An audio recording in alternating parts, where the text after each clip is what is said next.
Hello, hello. This is Allie Decker, and you're listening to the Long Game Podcast. In this episode, I'm talking to Sean Blanda. Sean is the Director of Content at Crossbeam, a partner ecosystem platform that helps companies securely exchange data when partnering. People use Crossbeam for real-time account mapping, sourcing leads, and vetting co-marketing opportunities. Sean is particularly passionate about content that builds communities and brings people together. He started his career at Envision, became director and editor-in-chief at 99U, the think tank of Adobe's Behance, and collaborated with Ramit Sethi on I Will Teach You to Be Rich. Sean is also the founder of Pilcrow House, an event series based in Philadelphia where he lives. Join us for a conversation about how Sean is scaling his content team at Crossbeam and how being a director of content isn't that much different from SNL's Lorne Michaels. Without further ado, here's Sean Blanda.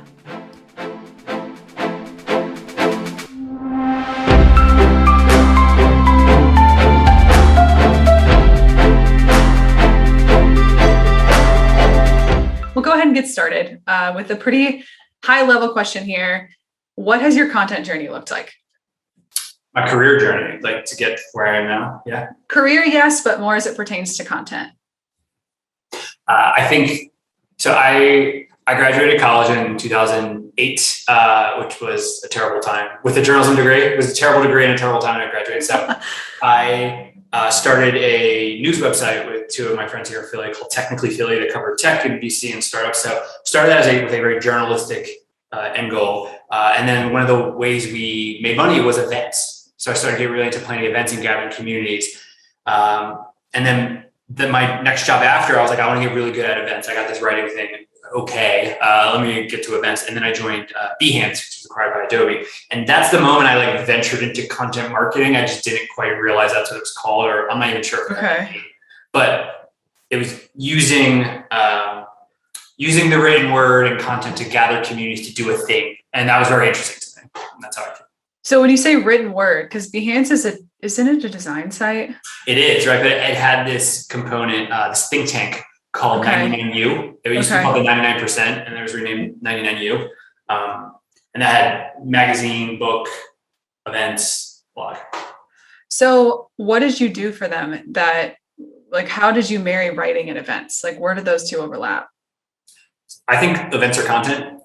So it's the event. The writing helps get people to understand your brand and what you're about and the community of people who are interested in the same thing. In 99U's case, it was about idea execution and creativity. And then giving them a IRL place to gather every year. To me, it's just an extension of publishing. Yeah. Yeah, we've had lots of conversations about the value of IRL, especially after this past year. So how has that impacted where you are today? What happened after that? The very brief version, and I'm happy to go into any sort of. Let's go brief to start. Yeah, I left Behance, and it was acquired by Adobe. So I left Adobe in 2016. I got married, and we did a 6-month honeymoon around the world, which was super exciting. And then when I came back, I worked for Ramit Sethi, who is a personal finance author, runs a blog and empire called I Will Teach You to Be Rich. Did that. And then I moved to work for Envision, which makes design tools, being the director of editorial there. And now I work at Crossbeam, which is a Philly startup. So it seems like you've jumped around industries. How has that impacted, if at all, your content career? Have you found that you've had to relearn industries as a content contributor, or has it really impacted it at all? It made me realize what was unique to the community and what's unique to content. So, for example, the way you talk, right now I talk mostly to sales and biz dev professionals, and that's different than talking to designers, much different. So there's different ways of approaching that. But for example, they still want to get together in person. They still want to learn career advice. They still want to learn from each other, right? There's some basic truths. And that journey has helped me figure out what I think is true for most any community versus what is unique to a specific community. So your content is always community driven. It's less about product. Yeah. I am usually the tippy top of the funnel, tip of the spear, get people to hear, every brand stands for something and wants to attract a certain kind of person. And I usually do that rather than the down funnel stuff. Though I occasionally do, but not stuff. Yeah. Gotcha.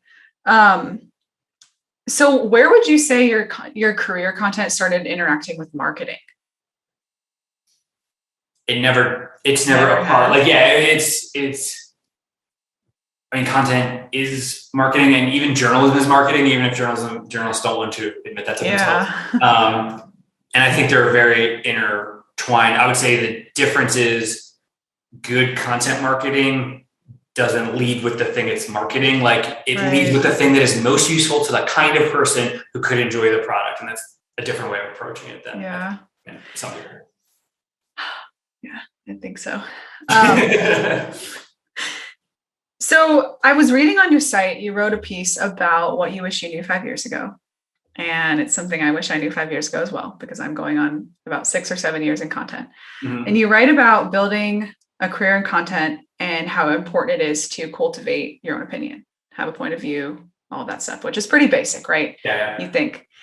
But there's this theme now with leveraging other people's opinions, other people's points of view, other people's experience, mostly through podcasts, right? What we're doing today.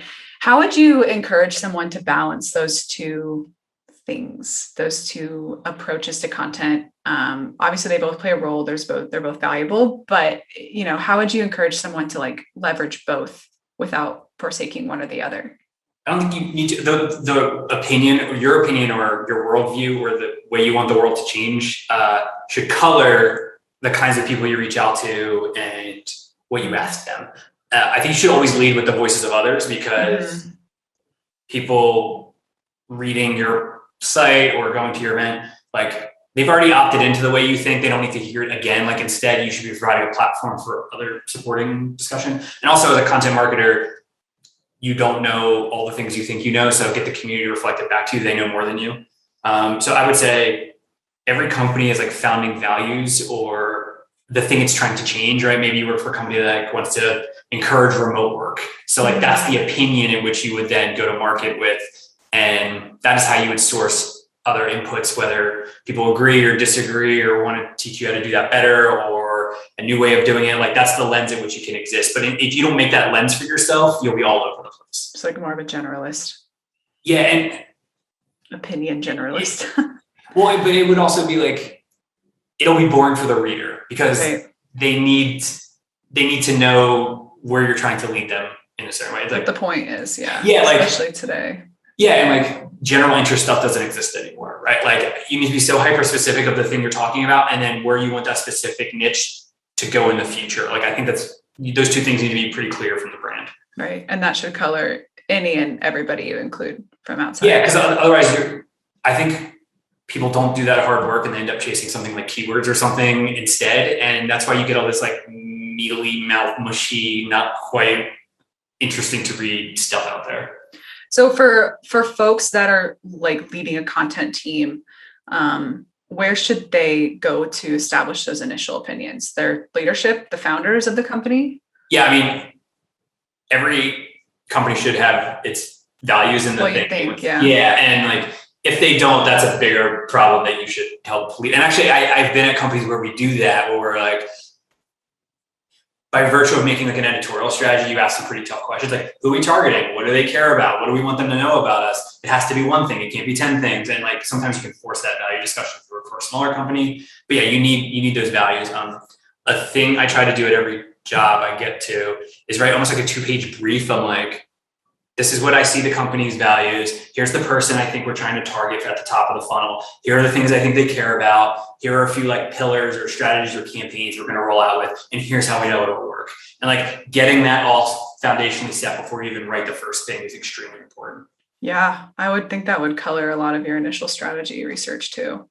And it also makes arguments happen sooner, right? Like, maybe you bring it to leadership and you're like, we're targeting junior designers. And they're like, no, absolutely not. The people that buy us are senior. Like, cool. Have that friction early rather than writing a series of 10 things for junior designers and then saying, who is this for?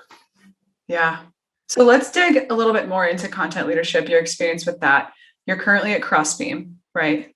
Mm-hmm. Tell me about Crossbeam's content culture. content culture, as in what it's like to work on the team? Let's start with like people culture, and then we'll go into all the different content channels and how it all impacts, the bottom line. Yeah. So we're a small but mighty team of 4 in a company of 60.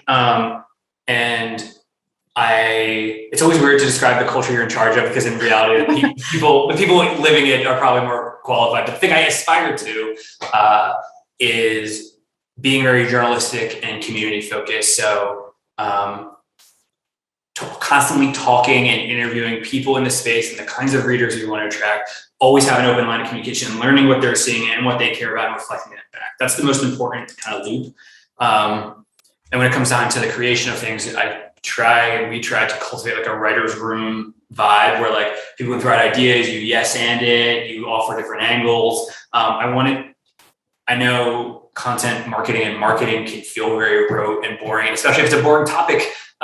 So giving people and myself the freedom to experiment and try things and new ways of talking to the audience, I think is really important. So what is your team measured on, and how do you marry the less metric driven values with that? Yeah. I mean, the eternal question. Right.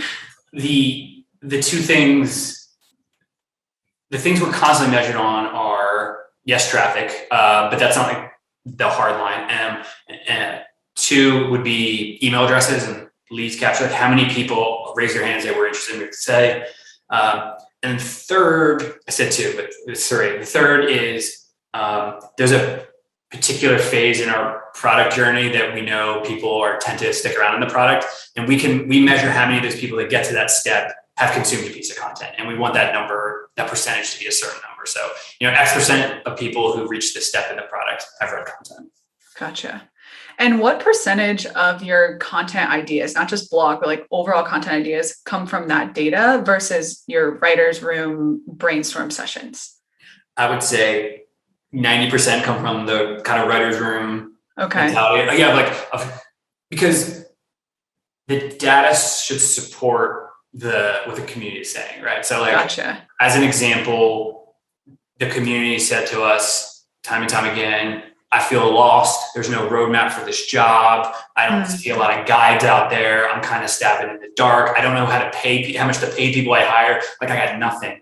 So that tells me I need to go pull the data of like salary information for this group, or like I should put in a survey about like common struggles so we can then write the content that like caters to them. Everything is led by what the audience is telling us. Gotcha. So you play more off qualitative data than quantitative. You start, it has to end in something quantitative. Right. But I think, in the same way, like you ever log on to pick your social media platform, Instagram, Twitter, Spotify, whatever, and you get in like an algorithmic corner. You're like, oh, Spotify keeps recommending the same 3 artists to me. I feel like whenever you are too reliant on data for content, that's what happens. You end up writing it parses down. You end up only looking at like what 3 inches in front of you and not the whole map. Yeah, no, I would definitely agree with that. So what is your biggest challenge then as head of content at Crossbeam? Our biggest challenge that's a great question. What's your biggest challenge? Yeah, my biggest challenge is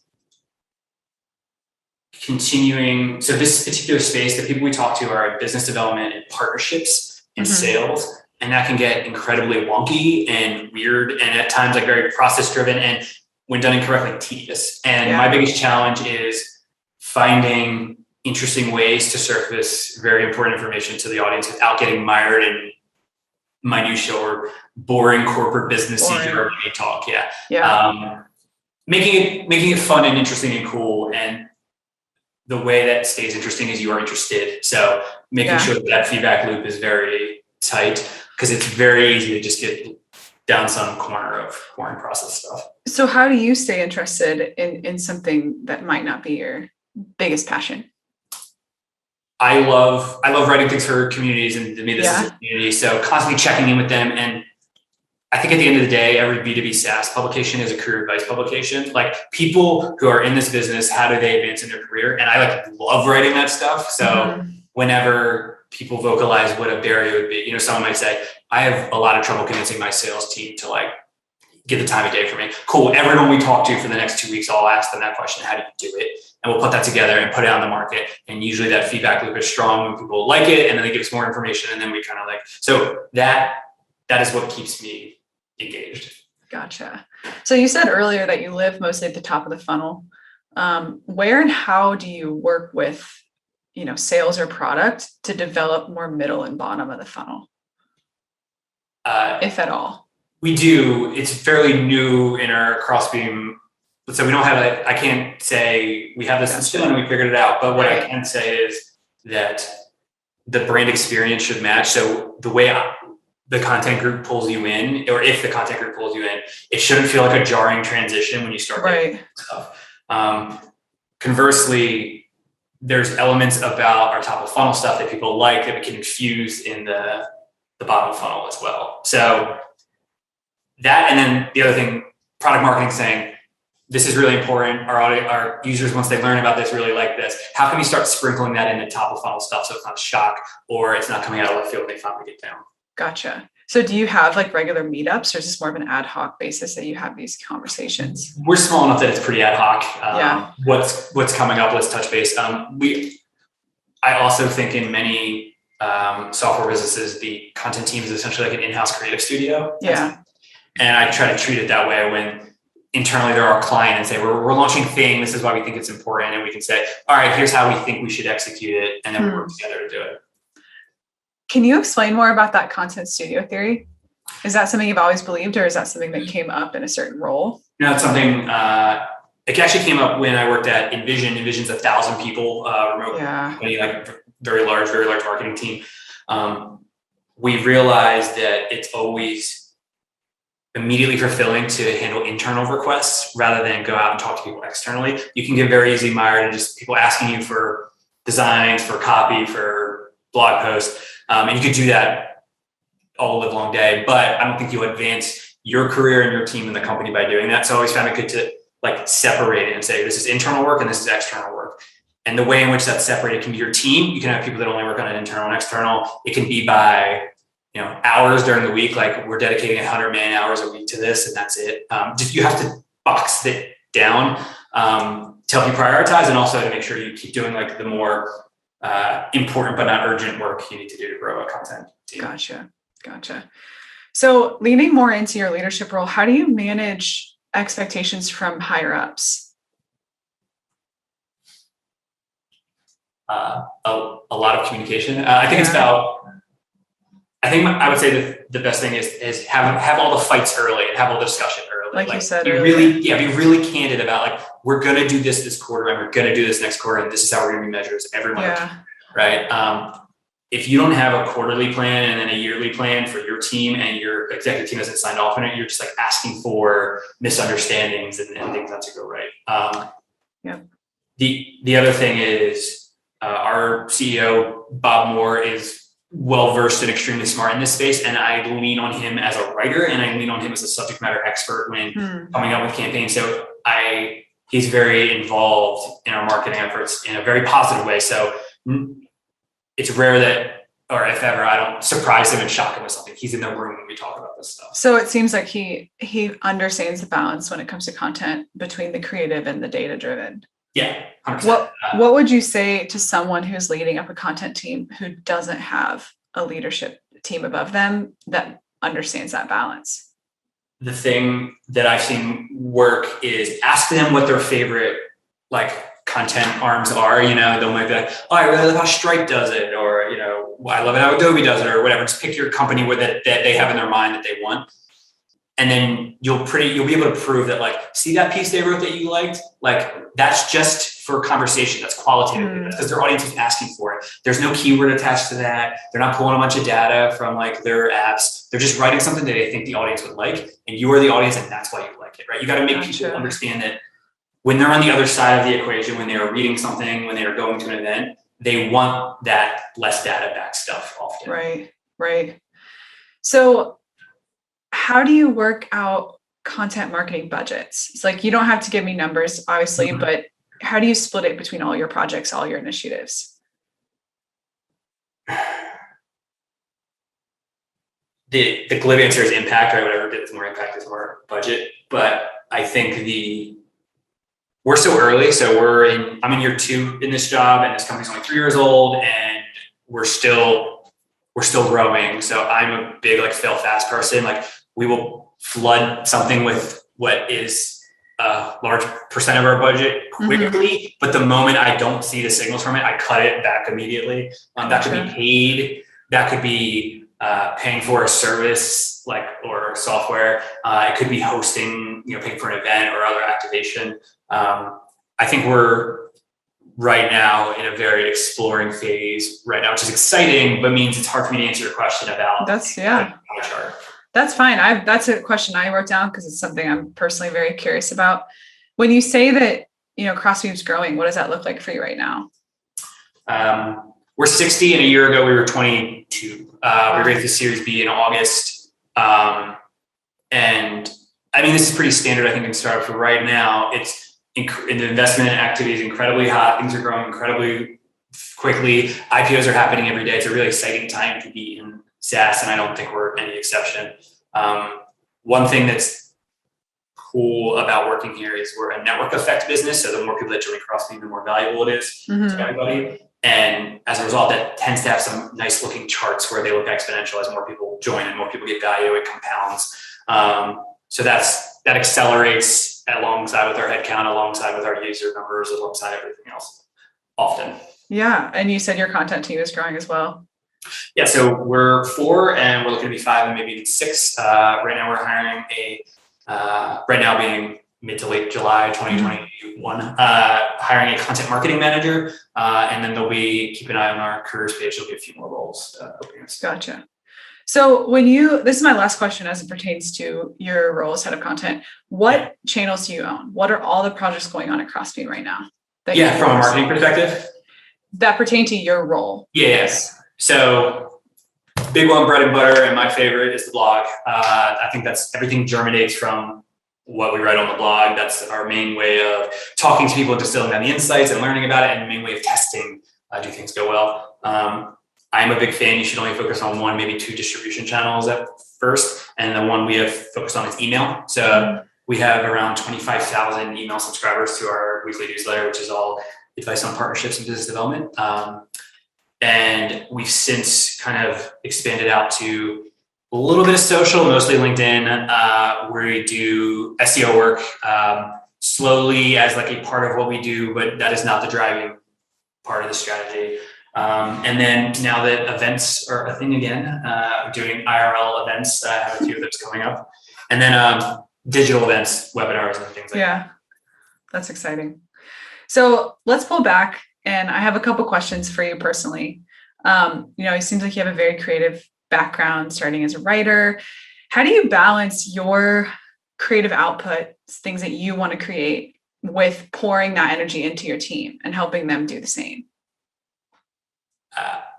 I think they're both creative acts. Like, I equate it to hosting a dinner party. So when you host a dinner party, you shouldn't be the star of the dinner party. Your job is to make sure everyone else is having a good time. And a success is that people leave there and go, I met a few people, I had a great time, I would love to come back, right? That the success has nothing to do with whether you were the star of the show or whether you were listened to or whether people were paying attention to you.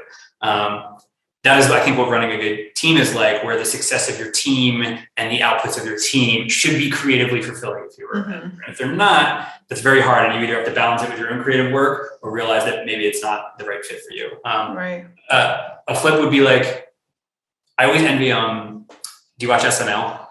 I love SNL. Right. I always envy the career of Lorne Michaels because like everyone knows who he is. He's rarely on camera. But he has been responsible for the careers of, call it, hundreds of movie stars, comedians, people in our culture. Like he's a creative success, even if he's not in front of the camera, right? Right. That's the kind of dynamic I think a good head of content does. They create an environment in which the people below them can be superstars and successful. And sometimes that means they actually leave your team as a result, but that's okay. Like that's what you should be encouraging.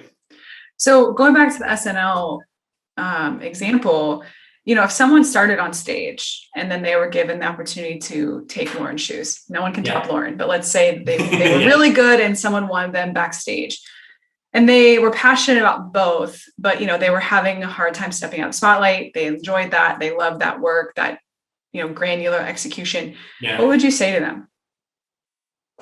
What? You just gave me reasons you like writing, but you didn't give me reasons why you would like managing, and then you passionate about both. You're passionate about writing. You're passionate about strategy. You're passionate about expanding into more of that journalistic impact on the bottom line, et cetera, et cetera. Yeah. Because I think that's the career of a lot of content strategists, journalists, even going from paper to people.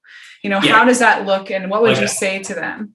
Yeah, it's do you care more about the craft or do you care more about the impact, which I think is different, right? Like you will have a greater impact in most cases, right? Being a manager or a leader, because you can kind of scale your knowledge by teaching other people. But like the craft of writing, podcasting, videoing, you'll be less involved in.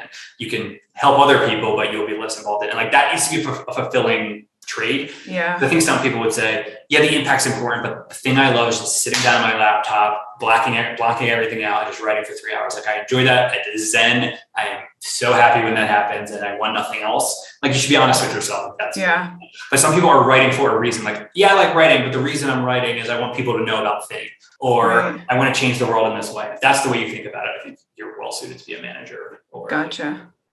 So how was that transition like for you?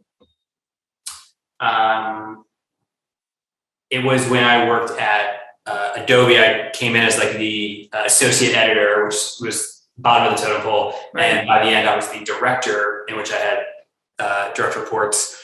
And the way I thought about it is it's kind of like you rent a house for a while and you get the idea of how you would rearrange your perfect house, and you're watching HGTV and you're like, man, if I had my own house, I would do it this way. And then someone just gives you the chance to build your own house. And like, that is exciting and extremely creative for film. So I view it as that, like, it's a chance to spin it up or change this thing, which I've been staring at.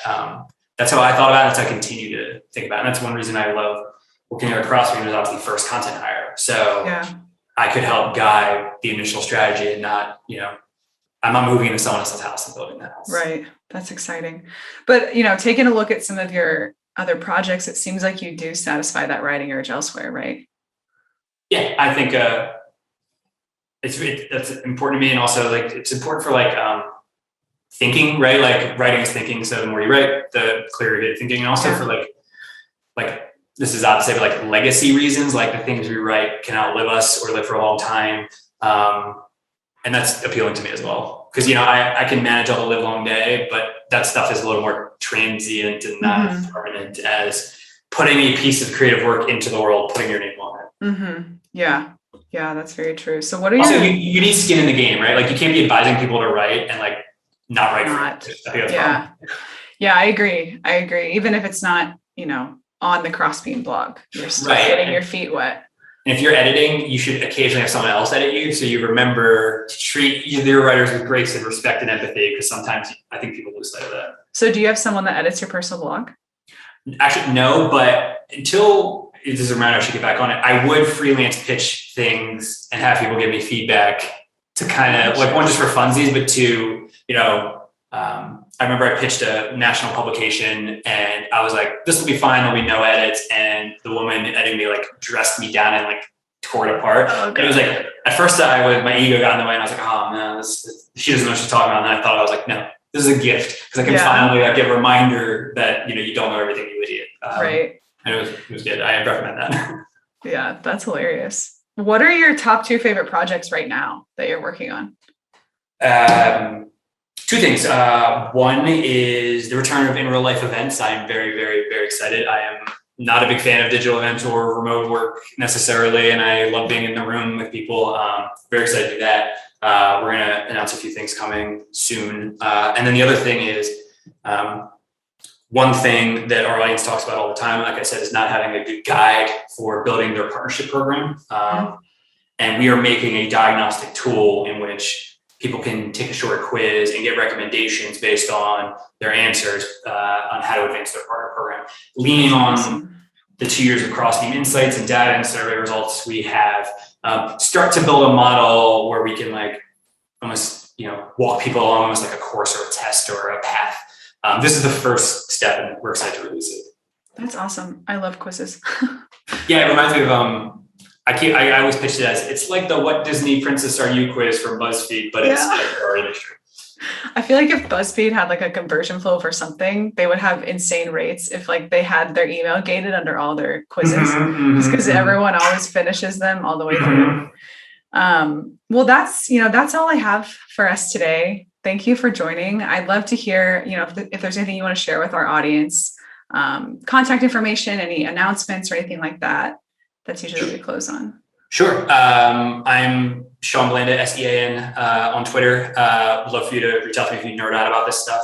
But if you go to crossbeam.com and scroll all the way to the About Our Career section, you'll see we are, have a few open recs in this department, and hopefully we'll have more soon. Would love to hear from you regardless, whether you're looking for a job or not. I think this is such a burgeoning kind of worker and class of creative person. And we should all know each other. We should all connect. It's the rare example, like we're not in competition with each other despite doing the same thing often. And that's like I think it's a beautiful thing we should take advantage of. Yeah, it's rare. Awesome. Well, thank you.